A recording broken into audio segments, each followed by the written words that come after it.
우리 하나님 말씀 누가복음 7장 1절에서 17절까지 말씀입니다. 누가복음 7장 1절에서 17절까지 말씀을 교독해서 읽도록 하겠습니다. 예수께서 모든 말씀을 백성들에게 들려주시기를 마치신 후에 가버나움으로 들어가시니라. 어떤 백부장의 사랑하는 종이 병들어 죽게 되었더니 예수의 소문을 듣고 유대인의 장로 몇 사람을 예수께 보내어 오셔서 그 종을 구해 주시기를 청한지라. 이에 그들이 예수께 나아와 간절히 구하여 이르되 이 일을 하시는 것이 이 사람에게는 합당하니이다.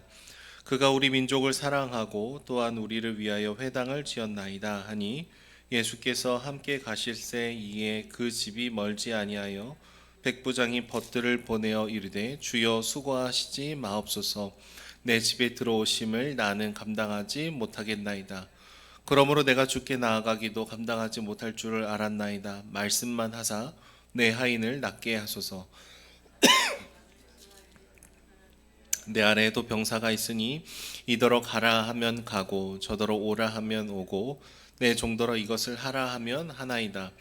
예수께서 들으시고 그를 놀랍게 여겨 돌이키사 따르는 무리에게 이르시되 내가 너에게 이르노니 이스라엘 중에서도 이만한 믿음은 만나보지 못하였노라 하시더라.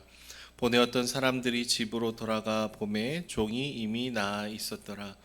그 후에 예수께서 나인이라는 성으로 가실새 제자와 많은 무리가 동행하더니 성문에 가까이 이르실 때에 사람들이 한 죽은 자를 메고 나오니 이는 한 어머니의 독자요 그 어머니의 과부라.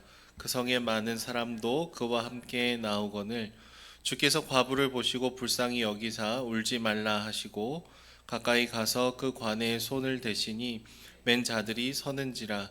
예수께서 이르시되 청년아 내가 내게 말하노니 일어나라 하시매 죽었던 자가 일어나 앉고 말도 하거늘 예수께서 그를 어머니에게 주시니 모든 사람이 두려워하며 하나님께 영광을 돌려 이르되 큰 선지자가 우리 가운데 일어나셨다 하고 또 하나님께서 자기 백성을 돌보셨다 하더라. 예수께 대한 이 소문이 온 유대와 사방에 두루 퍼지니라. 아멘. 여러분 우리가 어떤 말을 또 듣고 상황을 이해할 때 그 이야기가 나온 문맥을 이해하는 것이 너무나 중요합니다. 뭐 예를 들어서 우리 아들이 시험 점수에서 20점을 받고 왔을 때 엄마가 아유 잘했다 잘했어 뭐 이렇게 표현을 했는데 갑자기 아들이 와 내가 정말 잘했구나. 그래서 앞으로 20점 정도면 충분하겠구나. 이렇게 적용을 하면은 좀 문제가 있겠습니다. 그러니까 문맥을 무시하고 상황에 기초한 생각을 하지 않으면은 이 말한 자의 의도를 훼손하게 되는 것이죠. 엉뚱한 해석이 있고 엉뚱한 적용이 되어버릴 수 있겠습니다. 특별히 복음서에 나오는 예수님의 여러 가지 기적들을 바라볼 때요. 우리가 꼭 기억을 해야 되는 것이 있는데 예수님께서 죽은 자를 살리시고 병든 자를 낫게 하시고 여러 이적과 기적을 행하실 때 성경에서 꼭 주목하는 하나의 내용이 있습니다. 그것은 바로 예수님은 어떤 분이신가라는 것에 이렇게 초점이 맞춰져 있어요. 그러니까 기적 자체, 어떤 사건 자체의 마음을 빼앗겨서 예수님이 어떤 분이신지를 바르게 이해하는 데까지 이르지 않는다면은 사실 오늘 본문이 주어진 이 의도를 목적을 벗어난 해석이겠습니다. 오늘 본문에는 두 가지의 기적이 나오고 있습니다. 하나는 이방인 출신 이 백부장의 종을 고치시는 사건이 나오고 하나는 나인 성에 있는 과부의 아들을 살리시는 일들이 나옵니다. 먼저 지금 예수님은 가버나움에서 나인성으로 이동하는 이런 과정 가운데 있고요. 그 사이에서 어떤 백부장이 사랑하는 종이 병들어서 죽을 것 같다라는 얘기를 이제 하게 됩니다. 이 백부장은요 이방인 출신으로 이해가 되고 있어요. 하지만 그럼에도 불구하고 유대인들을 사랑하고 그들을 선대하고 그들을 위한 회당을 지어줬던 여러 선행을 베풀었던 사람입니다. 예수님은 백부장이 보낸 유대인 장로 몇 사람의 얘기를 듣고 기꺼이 이방인의 집으로 향하고 계십니다. 근데 이 백부장은요 굉장히 긴급하고 어려운 상황 속에서도 자신의 입장만을 생각하는 것이 아니라 예수님의 처지와 입장을 생각을 해주고 있어요. 그는 먼저 예수님이 하나님의 아들이심을 믿기 때문에 예수님께서 어떤 권세를 갖고 계신지에 대한 이해가 있었습니다. 그는 군인이었어요. 그래서 권위 있는 자의 말이 어떤 효력을 갖고 있는지를 잘 보고 잘 듣고 잘 이해하고 있었습니다. 나도 누군가의 밑에 있기 때문에 상사가 명령했을 때 어떤 일이 일어났는지를 잘 압니다. 내가 명령하면 어떤 일들이 또 발생하는지도 잘 압니다. 이게 말의 힘, 이 권세의 힘에 대해서 이 백부장은 알고 있었던 것이죠. 그러니까 나도 말만 하면 군사들이 착착하고 움직이는데 모든 만물을 만드신 이 하나님의 아들이 말씀만 하시면 먼 거리에 있는 나의 하인도 나을 수 있습니다. 굉장히 바른 예수님에 대한 바른 신앙을 갖고 있었던 것이죠. 그래서 중간에 하인을 다시 보내서요. 그냥 그곳에서 말씀만 하시면 되겠습니다. 말씀만 하셔도 당신의 능력이 이 우리 하인에게 임할 줄로 믿습니다라는 굉장히 신실한 고백을 하고 있습니다. 예수님의 권위를 인정하는 믿음은요, 사실은 이스라엘 백성들에게서조차도 찾기 어려웠다. 그만큼 이 예수님을 온전히 알고 믿고 의지하는 믿음이 아직 선명하지 않았다라는 것을 얘기를 해주고 계신 것이죠. 그런데 이 백부장은요, 그냥 예수님을 굳세게 믿고 신뢰했던 것뿐만 아니라 이방인 출신인 자신의 집에 예수님께서 혹시 들어오시면 예수님께서 마주하게 될 여러 껄끄러운 상황들에 대해서도 걱정하고 있고 배려하고 있습니다. 나는 주님이 오시면 사실 좋지만 당신이 내 집에 들어오심을 내가 감당하지 못하겠습니다 라고 얘기를 하고 있는 거예요. 그러니까 저 높은 곳에서 오신 예수님을 향해서 경외하는 마음, 신뢰하는 마음, 믿음으로 반응하는 모습들도 있지만 굉장히 상식적이고 남을 배려하는 모습을 동시에 갖고 있다라는 것입니다. 이방인인 우리 집에 주님께서 들어오신다라는 것, 이것은 불필요한 의심, 비판, 이 정죄를 받으실 수 있으니 굳이 이렇게 논쟁거리가 되지 않도록 안 오셔도 되고 그곳에서 주님께서 말씀으로 선포해 주십시오라고 얘기를 하고 있는 것이죠. 우리는 이 백부장을 통해서 보면서 예수님을 향한 신뢰를 보고 또 상대방을 섬세하게 성숙하게 배려하고 고민하는 그런 모습들을 배울 수 있습니다. 결국 이 백부장의 고백처럼 예수님의 말씀으로만 해서 먼 곳에 있는 종이 낫게 되었다라고 얘기하죠. 그리고 예수님은 말씀만으로도 누군가를 회복시키실 수 있는 이 신적인 권위가 있으신 분이구나. 하나님이 보내주신 메시아로서의 정체성을 한층 더 보여주고 있습니다.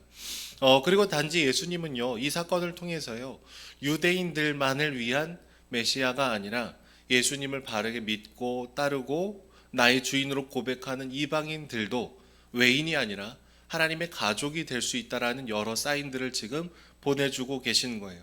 그 두 가지를 얘기하고 있는 것이죠. 예수님이 정말로 권능이 있으신 주님의 아들이시다라는 것을 얘기함과 동시에 그분이 유대인들만을 위해서 오신 것이 아니라 팔을 활짝 열어서 많은 이방인들에게도 초청을 하고 계시더라라는 것입니다. 아마 이 사건들을 통해서 유대인들 입장에서는요, 조금 당혹스러울 겁니다. 자신들이 기대했던 메시아의 모습이 아니었고 자신들이 원했던 유대인들만을 위한 왕이 아니었기 때문이죠. 두 번째 사건은 나인성이라는 곳에 있는 과부의 아들의 죽음에 대한 사건입니다. 우리는 이미 이 비슷한 사건이 구약 성경에 두 번 정도 반복이 되었다라는 것을 알고 있어요. 그러니까 열왕기상 17장에 엘리야가 사르밧 과부의 아들을 살리는 일이 있었습니다. 열왕기하 4장에 엘리사가 수넴 여인의 아들을 살리는 일들이 기록이 되어 있습니다. 모두 다 과부였고 아들이 죽었습니다. 그러니까 엘리야와 엘리사는 죽어있는 이 아들에게 신체적인 접촉을 하면서 하나님께 간절히 기도를 드리면서 이 살아나는 역사를 경험을 하게 되죠. 근데 오늘 말씀 본문의 예수님은요, 이 구약에 나와 있는 인물들보다 훨씬 더 탁월한 무엇인가를 보여주고 계셔요. 먼저 예수님은 이 과부의 아픔에 깊은 공감을 하십니다.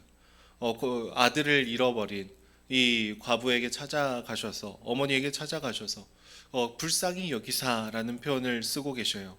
이것은 하나뿐인 아들을 잃어버렸을 때 감히 우리가 가늠하기 힘들고 어려운 그 고통을 주님께서 공감하시는, 함께 아파하시는, 함께 눈물을 흘리시는 예수님의 그런 성품을 보여주고 있죠.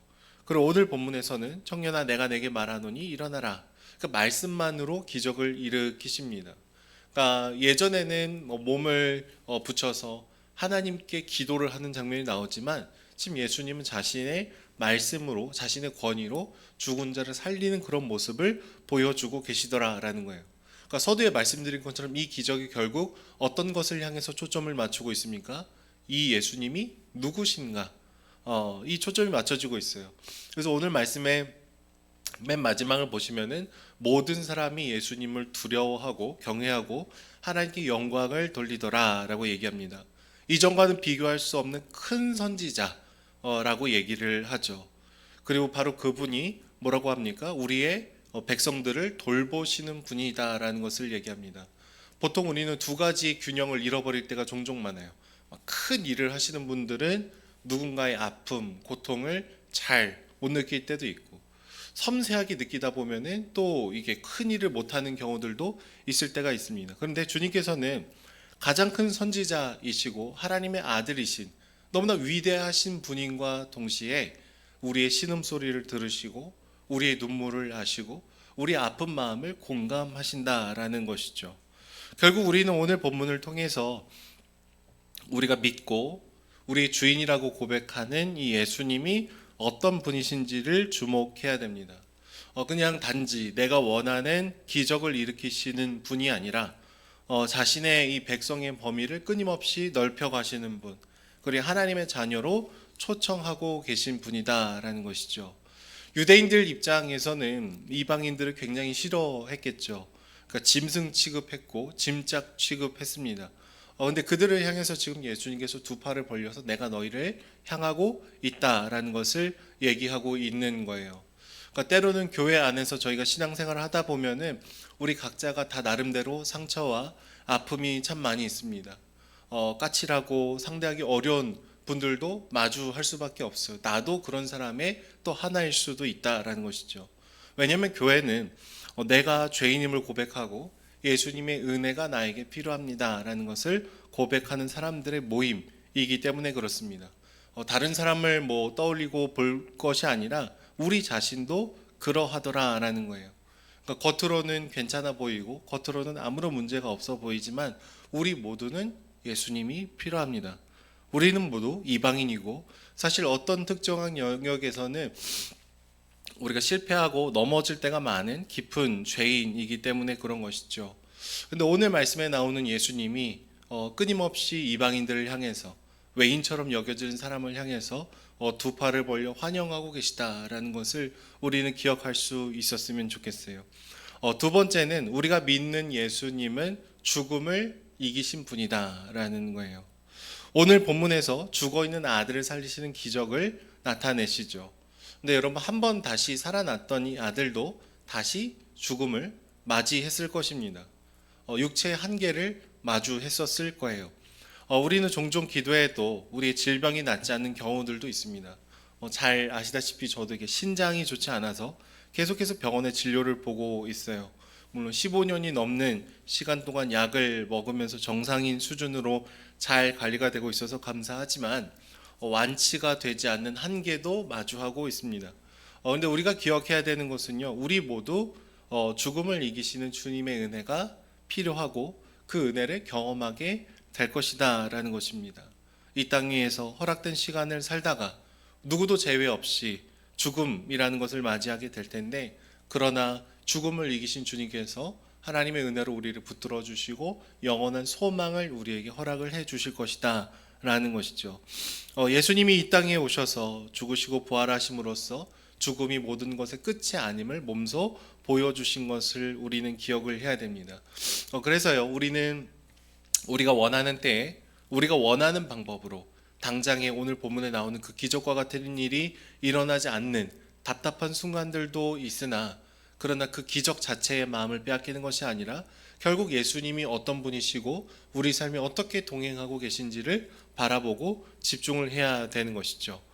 주 안에 사랑하는 여러분, 오늘 본문을 통해서 우리가 다시금 그리스도를 온전히 바라보는 은혜가 있기를 소망합니다. 우리에게 두 팔을 벌리시고 넘치는 생명을 부어주실 그 하나님을 사랑하고 찬양하고 예배를 올려드리는 삶을 사시기를 축복합니다. 기도하겠습니다. 사랑해 주님 감사합니다. 참 작고 외인에 불과한 우리들임에도 불구하고 우리를 안아주시고 사랑해 주시고 우리를 당신의 백성으로 삼아 주시니 주님 감사합니다. 우리의 주인이 되어 주셔서 죽음을 이기시는 그 권세로 우리와 동행하여 주시니 주님 감사합니다. 영원한 생명을 소유한 자로 우리가 살아갈 수 있도록 붙들어 주시고 하나님의 사랑과 위로와 그 권세가 우리를 깊이 다스리실 수 있도록 날마다 우리와 동행하여 주시옵소서. 감사드리며 예수님의 이름으로 기도드립니다. 아멘.